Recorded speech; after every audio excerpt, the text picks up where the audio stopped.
When I was 13, it's me at 13, I was told by my teachers that I had no academic future.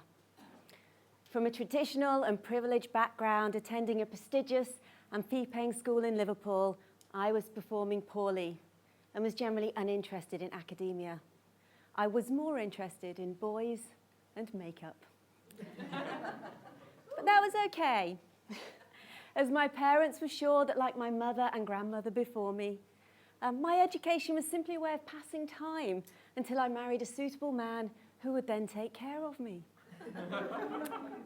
Painfully shy, lacking in confidence and ambition, when it came to choose my O-level topics, I'd done so badly in the previous exams, I was told I wasn't intelligent enough to study the subjects of my choice, such as physics.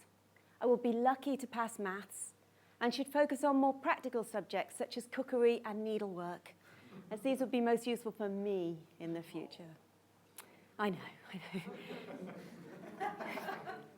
Yet despite this, through a twist of fate, I got that physics O-level and was thankfully saved from cookery and needlework. Yes. But as an educator myself, I often wonder about this. How come I got labelled as a poor student and responded accordingly? And what enabled me to change? There's research about this. It turns out it's not just me. You may have heard of the Pygmalion effect, coined by the psychologist Robert Rosenthal, named after George Bernard Shaw's play, which features the flower girl, Eliza Doolittle. Rosenthal and his team administered a test of general ability, or a TOGA or IQ test, to all of the students in a Californian elementary school. Regardless of the results, they randomly picked 20% of the students and told the teachers that they could expect these students to be academic bloomers. At the end of the year, all of the students were retested, and the 20% who were labelled academic bloomers showed a significantly greater increase in their results than the other children. More recent research has shown that teachers interact with high expectancy students, those they expect to do well, much differently to low expectancy students, those that for some reason they think will perform poorly. They give high expectancy students more compliments and praise, in contrast, criticising low expectancy students for failure. They probe for answers and draw out know-how far more in high expectancy students, and are more likely to give low expectancy students less time to answer questions and often tell them the answers.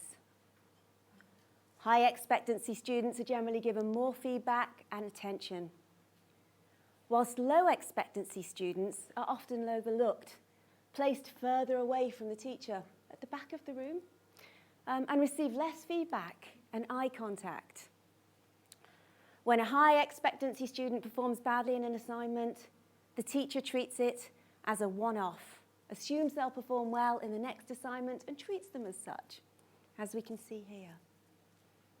If a low expectancy student performs well, the teacher puts this down to luck, overlooking what we would call a counter or exception, and treats them as if they will continue to perform poorly. We can see that the first column is familiar to us, using the tools and approach of solutions focus. The second column is what we would call problem focused. So, we get what we expect.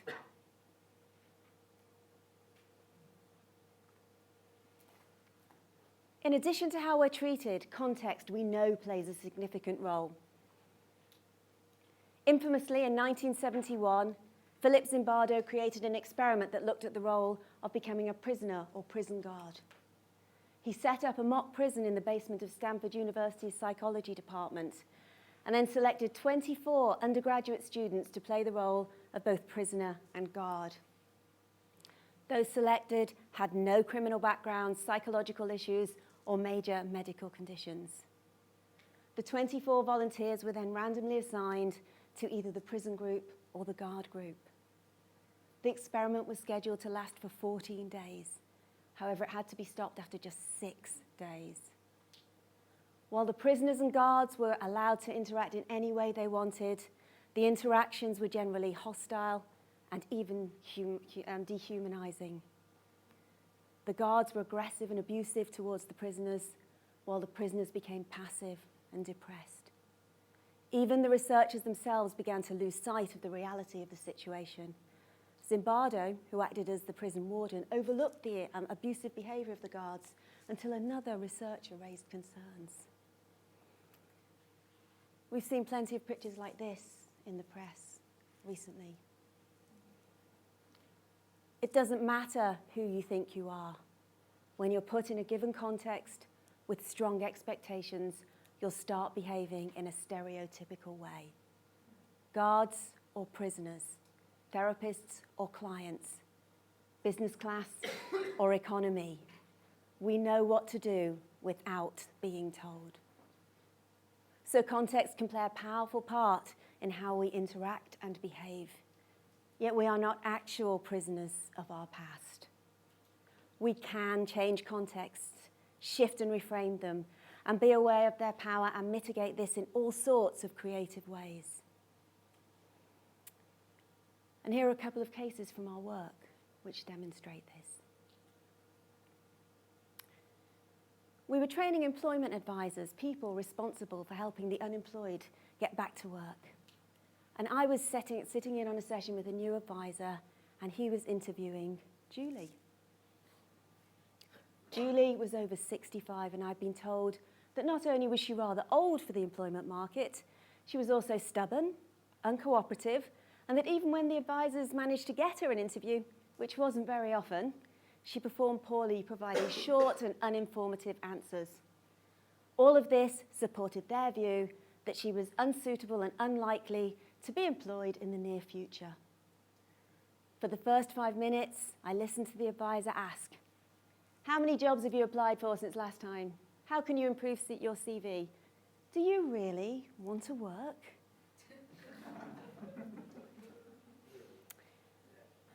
Yeah. Julie was getting more and more agitated. Finally, she threw her hands up in the air and said, "I've had enough. I've answered all of these questions before. I just don't know what to do next." The advisor, at a loss, asked me to continue. So I stepped in, thinking about what Julie wanted and what I'd heard. I asked, "So, if we could have a conversation that will get you closer to getting more interviews, would that be useful?" "Yes, that would be helpful, as I've only had 2 interviews in 6 months. Although they don't like me in interviews, they say I've got no hobbies." Oop. I then asked a classic Steve DeShazer, which I've just previewed for you. "So, tell me, Julie, what do you do with your days?" "Nothing." "What'd you say?" "Well, I could only work with what was there." And I asked, "So what does nothing consist of?" Thank you. Hey, thank you. I watch TV. What do you watch? The Right Stuff. It's a current affairs show in the UK. "So you like current affairs?" "Yes." "What are they talking about at the moment?" "The Labour leadership debate." She told me all about her preferred candidate. "What else interests you then?" "Oh, I often go to the library and research people in the press." She'd be looking into Obama and Mandela. "When have you had a slightly better day than usual?" "Oh, I took myself on a bus to Cambridge and visited all of the museums." We carried on talking about what nothing consisted of. The advisor was now taking copious notes about Julie's interests and skills. When we finished, Julie thanked me for listening and went off with him to rewrite her CV. Rather than stubborn and unemployable, the advisors now started talking about Julie's experience, her interest in current affair, and her abilities as a researcher.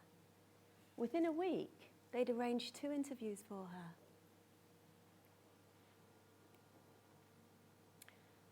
A few years ago, we introduced solutions-focused working into Reading Borough Council in the UK. Rather than training everybody in the local authority, we developed SF champions, and it was their role to share the approach with others and embed it throughout the council. This was so successful that one of our champions, Wendy, asked us to develop a group of community champions. These were people who lived in deprived areas of the borough, themselves had little education, many were unemployed, and some had been referred to social services. What they had in common was that they'd all volunteered to be part of the programme and wanted to make a difference in the community that they lived. Having introduced them to SF tools and principles, each champion took on a project. This included using solutions focus on a project in the community. It ranged from street parties to road safety. Let's meet Charlotte, one of our champions. She'd been very quiet during the workshop, and Wendy wasn't so sure if she'd be suitable for the programme, as she had a number of recent family issues. All we knew was that the title of her project was setting up a community cafe.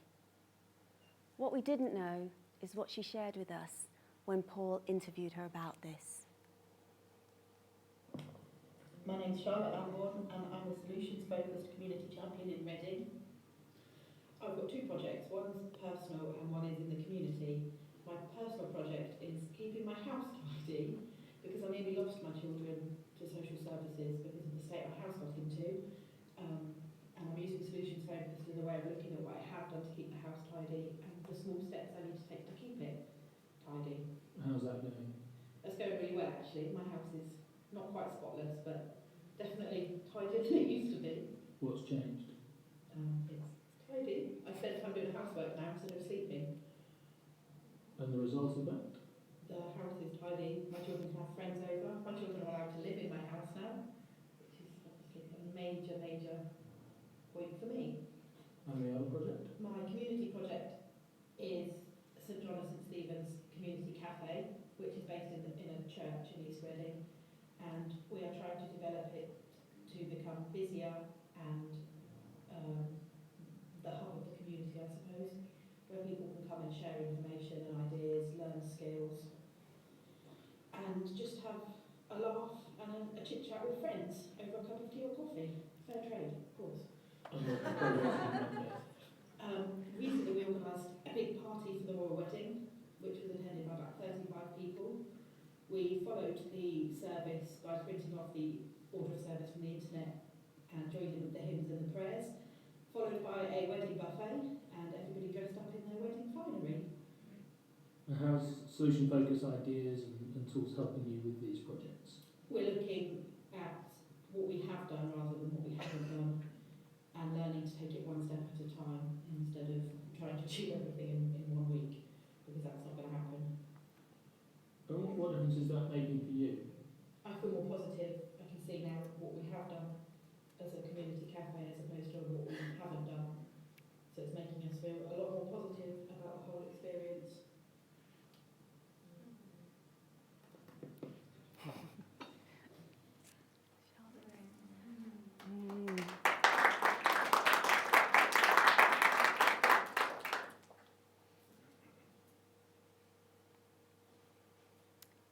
Give people the tools, help them connect with their resources, expect something useful will happen, and they do the most surprising and impressive things. Here we have people previously labelled and defined by context who, when treated differently, responded differently. And what happened to me? Do you want to know? I'm going to tell you anyway, but you know, what happened to me. So when I was 13, just before I was going to embark on my education into the world of domesticity, my parents lost every penny they had. My dad went spectacularly broke. It was spectacular, really spectacular. As a result, there was no longer the money to send me to the exclusive fee-paying school, and instead I went to the local state school. As I'd come from such a reputable establishment, the teachers at my new school assumed that I must be clever.